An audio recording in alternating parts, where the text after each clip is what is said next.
नमस्कार दोस्तों, मैं हूं डॉक्टर दीपक तुपे, विवेकानंद कॉलेज कोल्हापुर।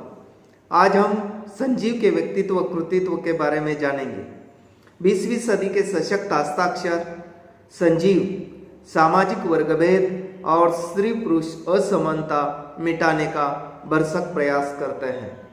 उनका कथा साहित्य मजदूर, नारी, दलित और आदिवासी समाज के शोषण की यथार्थ गाथा को रेखांकित करता है।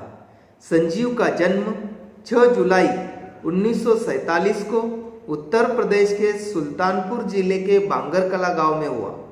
उनका बचपन का नाम राम संजीवन प्रसाद रहा है।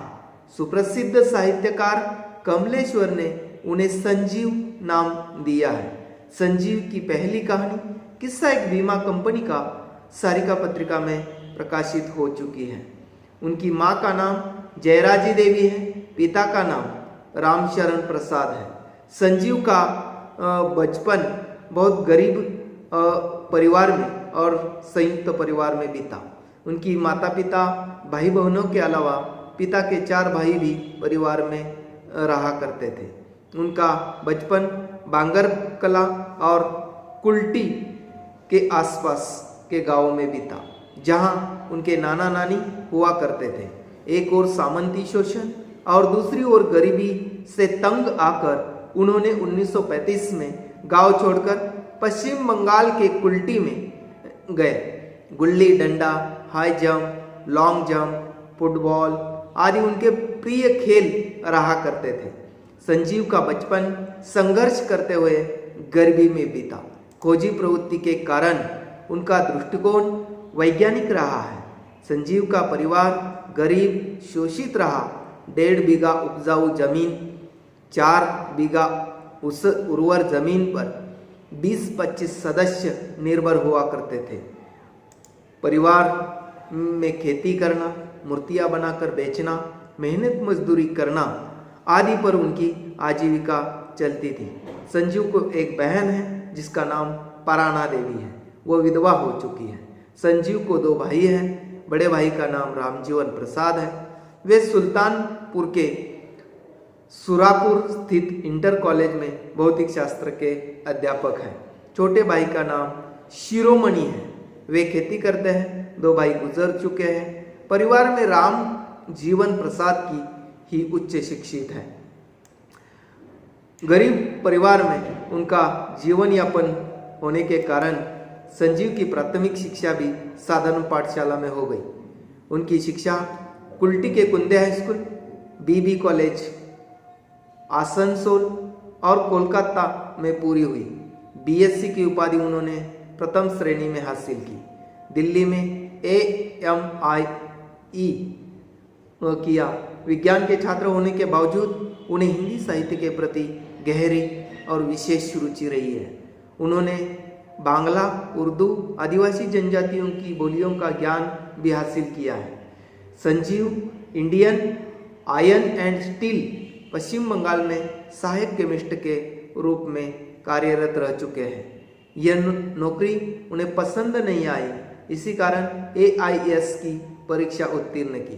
कारखाने में 8 घंटे मेहनत से मिलने वाला वेतन, उसमें परिवार चलाना मुश्किल था, इसीलिए उन्होंने बीमा कंपनी में काम करना शुरू किया।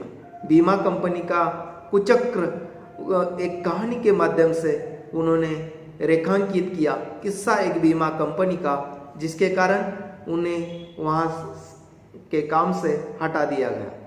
1962 में हिंदू पद्धति से 9-10 साल की उम्र में उनका विवाह श्रीमती प्रभा देवी के साथ हुआ। वैवाहिक जीवन बहुत आनंददायी नहीं रहा, क्योंकि श्रीमती प्रभा देवी केवल 4वीं कक्षा तक ही उत्तीर्ण थी, जिनके कारण संजीव के साहित्य की वह पहली पाठक नहीं बन सकी। उनकी रचना के संदर्भ में कोई सुझाव नहीं दे पाई। दोनों पति पत्नी के स्वभाव और विचारों में काफ़ी भिन्नता नजर आती है। संजीव के 5 संतान प्राप्त हो चुकी है। उन्हें 4 बेटियां, 5वां बेटा है। बड़ी बेटी मंजू मानसिक रूप से मंदबुद्धि की है। दूसरी अंजू अपने पति के अव्यवहारिक आचरण के से तंग आकर वापस संजीव के पास रहने लगी है। अन्य 2 बेटियों का विवाह हो चुका है, जो दिल्ली में अपना वैवाहिक जीवन आनंद के साथ बिता रही है। बेटा संतोष एक कंपनी में काम कर रहा है। संजीव स्वाभिमानी, निडर, मिलनसार, अध्ययनशील, स्पष्टवादी, सादगी पूर्ण और अतिथ्यशील, सरलता आदि व्यक्तित्व के अभिन्न पहलू उनके व्यक्तित्व में दिखाई देते हैं। वे मार्क्सवादी और नक्सलवादी विचारों से काफ़ी प्रभावित दिखाई देते हैं।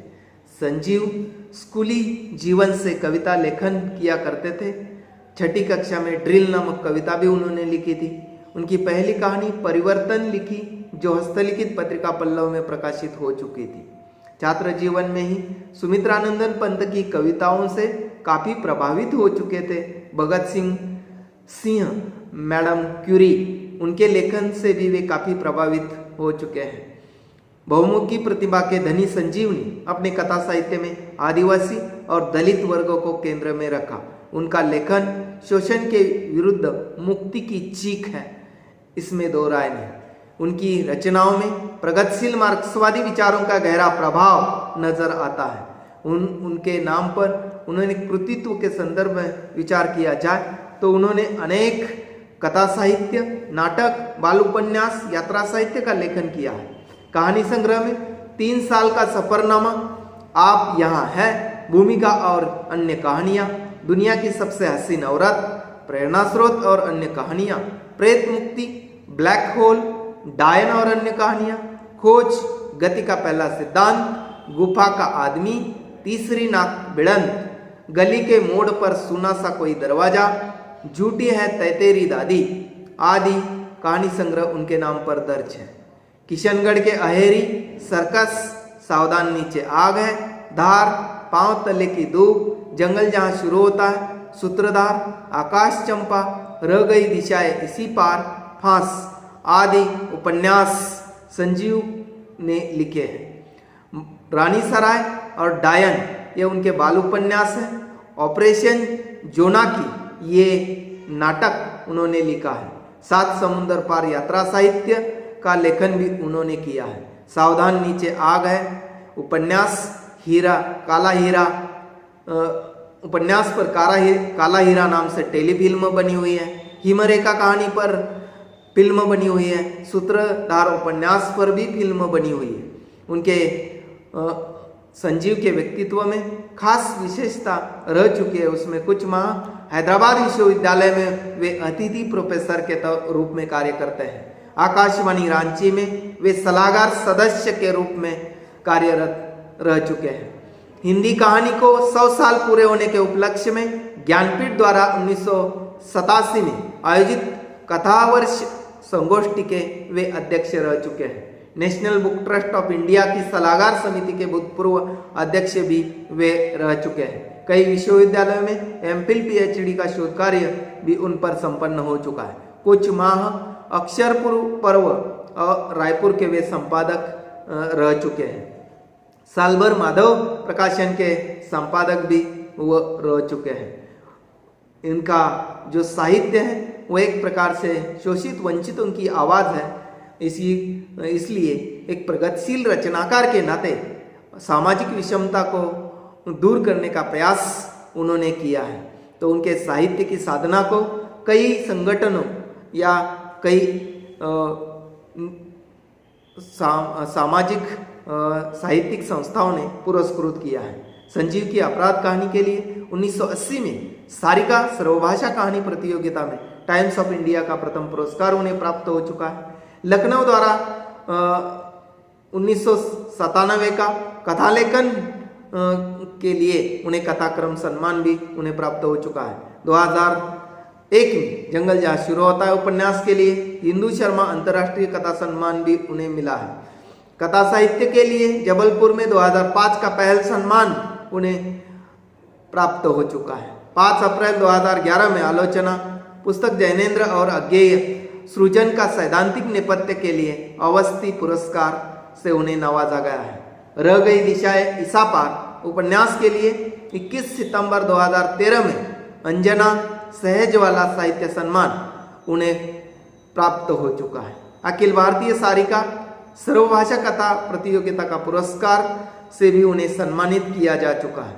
आज वे स्वतंत्र लेखन कार्य में जुटे हुए हैं। संक्षेप में कहा जा सकता है कि संजीव का व्यक्तित्व एवं कृतित्व सामाजिक राजनीतिक संघर्षशील जीवन की एकता का सशक्त एवं बेबाक बयान है। किसान परिवार में जन्मे संजीव कुल्टी में गरीबी और संघर्ष में उनका जो बचपन है वो बीत चुका है।